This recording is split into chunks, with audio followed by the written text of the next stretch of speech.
처음엔 누구도 의심하지 않았습니다. 보잉 747보다 작고 두발기보다 멀리 날며 기존 공항 활주로에도 무리 없이 착륙할 수 있는 대형 여객기. 이 세련된 산발기의 등장은 항공업계에 신선한 충격이었습니다. 그것은 바로 맥도넬 더글라스의 야심작 DC-10입니다. 그러나 화려한 기대는 오래가지 않았습니다. 이륙 중 엔진이 떨어졌고 화물칸 도어가 터지면서 비행기가 산산조각 났으며 조종사들은 유압 없이 착륙을 시도해야 했습니다. The series of events beginning in June 72 when investigators first learned of potentially catastrophic design defects in the DC-10 aircraft and the steps taken by the government, the airlines and the manufacturer to remedy them. 급기야 FAA는 미국 전역의 DC-10 운항을 전면 중단시켰습니다. 그리고 DC-10은 곧 지옥행 크루즈, 데스크루저라는 별명을 갖게 되었죠. 도대체 이 비행기엔 어떤 일이 있었던 걸까? 하지만 DC-10은 처음부터 사고기라는 오명을 아는 기체가 아니었습니다. 그 반대였죠. 1970년대 초 DC-10은 항공사들이 열광한 최신 기종이었습니다. 이 기체는 보잉 747보다 작지만 효율적이었고 두발기보다 더 먼 거리를 안정적으로 비행할 수 있었습니다. 특히 산발기 구조는 당시 규제로 인해 두발기로는 비행할 수 없던 대서양과 태평양 노선을 커버할 수 있게 해주었고, 이는 항공사들에게 노선 확장과 수익 확대의 기회를 열어주는 무기였습니다. 또한 GE의 CF6 엔진을 탑재한 덕에 유지비용이 낮고 연료 효율도 뛰어났습니다. 기체 무게와 구조 설계 덕분에 747에 비해 약 10에서 15% 더 적은 연료로 비슷한 거리를 운항할 수 있었습니다. 이는 당시 연료비가 전체 운영비의 상당 부분을 차지하던 항공사들에게는 엄청난 이점이었습니다. 이런 매력적인 조건 덕분에 DC-10은 초도 주문부터 대성공을 거둡니다. 아메리칸, 유나이티드, 델타, 노스웨스트 등 북미 주요 항공사들이 경쟁적으로 도입했고, 총 생산량은 446대로 경쟁기인 로키드 L101대 250여 대를 크게 앞질렀습니다. DC-10은 분명 시대의 흐름을 정확히 읽고 탄생한 현실적인 대형 여객기였습니다. 하지만 이 완벽해 보이던 비행기는 그 구조 깊숙한 곳에서부터 균열을 품고 있었죠. 가장 먼저 드러난 문제는 무게중심, 즉 기체 균형이었습니다. 꼬리날개 안에 세 번째 엔진을 넣으면서 기체는 항상 뒤로 기울 수 있는 위험을 안고 있었고, 조종사들은 착륙할 때마다 기체의 꼬리가 활주로에 닿지 않도록 각도를 조심스럽게 조절해야 했습니다. 하지만 아무리 조심해도 한계는 있었습니다.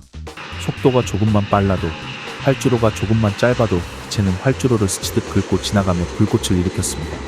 테일 스트라이크, 조종사들의 악몽은 DC-10에서 현실이 되었고, 반복적인 사고는 결국 이 구조가 단순한 실수가 아닌 태생적 한계였다는 걸 증명했습니다. 가장 치명적인 구조적 결함은 화물칸 도어였습니다. DC-10은 객실 압력을 유지하는 방식으로 화물 도어를 바깥쪽으로 여닫게 설계했는데, 이 구조는 완벽하게 잠기지 않으면 기내 압력에 의해 문이 폭발적으로 열려버릴 수 있는 위험을 내포하고 있었습니다. 실제로 이 설계는 개발 당시부터 위험하다는 지적이 있었고, 내부 보고서에도 관련 언급이 존재했지만 누구도 그 경고를 현실로 받아들이지 않았습니다. 모든 요소는 이미 그 자리에 있었습니다. 다만 아직 아무도 그 첫 번째 참사가 얼마나 빠르게, 얼마나 끔찍하게 찾아올지 몰랐을 뿐이었죠. 그리고 그 참사는 결국 일어났습니다. 그리고 그 후엔 더 이상 우연이라고 말할 수 없는 일들이 연달아 터지게 됩니다. 1972년 아메리칸 항공 96편은 디트로이트를 이륙한 직후 화물칸 도어가 열리는 사고를 겪습니다. E1, rotate.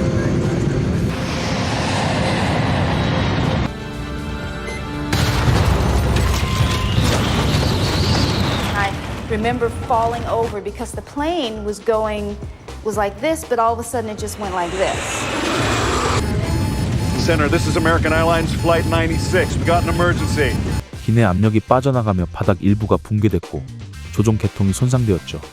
기장은 기체를 가까스로 착륙시켰지만 이 사고는 DC-10 화물 도어 설계에 구조적 결함이 있다는 신호였습니다. 이쯤에서 문제가 해결됐어야 했죠. 도어 잠금 장치를 강화하고 경고 시스템을 개편했더라면 그 다음은 없었을지도 모릅니다. 하지만 실질적인 개선은 이루어지지 않았습니다. 그리고 2년 뒤 1974년 터키항공 981편 이륙 직후 화물 도어가 다시 열립니다. 압력 차이로 객실 바닥이 무너지고 조종 계통은 완전히 끊깁니다.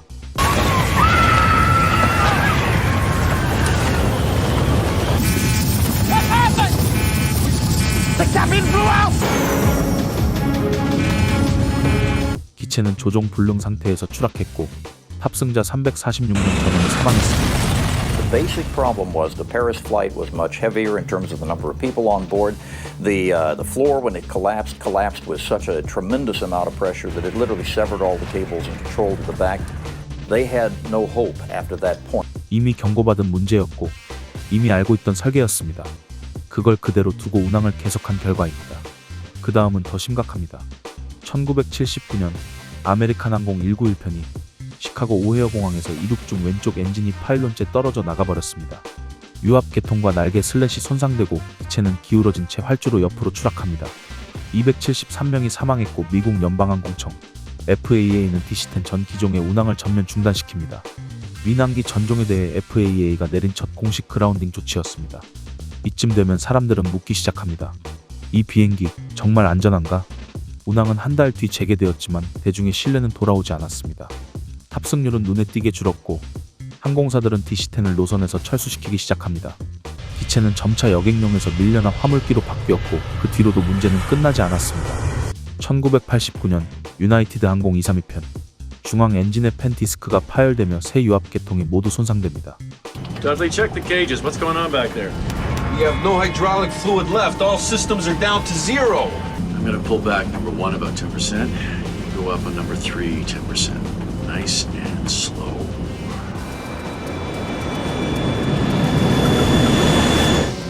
Okay, that's got it. 조종사는 조종면이 전혀 작동하지 않는 상태에서 엔진 추력만으로 활주로에 접근을 시도합니다. 결국 착륙은 실패했고 112명이 목숨을 잃었습니다. 이쯤에서 수치를 하나 볼 필요가 있습니다. 보잉이 맥도넬 더글라스를 인수한 1997년 이전까지 DC-10은 총 47건의 사고 사건에 연루되었고 그중 30건 이상이 기체 전손으로 처리됐습니다. 누적 사망자는 1200명이 넘습니다. 비슷한 시기에 경쟁기인 로키드 L1011은 약 250대가 생산되었고 기체 전손 사고는 8건에 그쳤습니다. 두 기체의 안전성 차이는 압도적이었습니다. 사고는 반복됐고 기술 개선은 늦었고 여론은 외면했습니다. 맥도넬 더글라스는 DC-10 이후 출시한 MD 시리즈에서도 시장 반응을 얻지 못했고 1990년대 들어 방산 부문까지 정체에 빠지며 회사 전체가 흔들리기 시작합니다. 결국 1997년 보잉이 맥도넬 더글라스를 133억 달러에 인수하면서 DC-10은 더 이상 빛을 발할 수는 없었습니다. 이 기체는 단순히 사고가 많았던 항공기가 아니었습니다. 초기부터 반복된 경고, 알면서도 방치된 구조, 그리고 그 뒤를 따랐던 수많은 희생. 한때는 747을 능가할 거라던 현실적인 대안은 결국엔 가장 뼈아픈 실패로 기억되게 된 거죠. 우리는 종종 기술만 좋으면, 숫자만 맞으면 시장은 성공할 거라고 믿습니다. 하지만 DC-10을 보면 이게 얼마나 위험한 생각인지 알려줍니다. 모든 숫자가 좋아도 하나의 문제를 외면하면 그건 언젠가 반드시 되돌아온다고요. 그리고 그때는 단지 사업의 실패로 끝나는 게 아닐 수도 있습니다. 보다 자세한 사고 영상을 보고 싶으시면 제 채널에 오시면 보실 수 있습니다. 지금까지 시청해주셔서 감사합니다. 비행기와 관련된 다른 이야기로 또 찾아오도록 하겠습니다. 이상 라이언 지식이었습니다.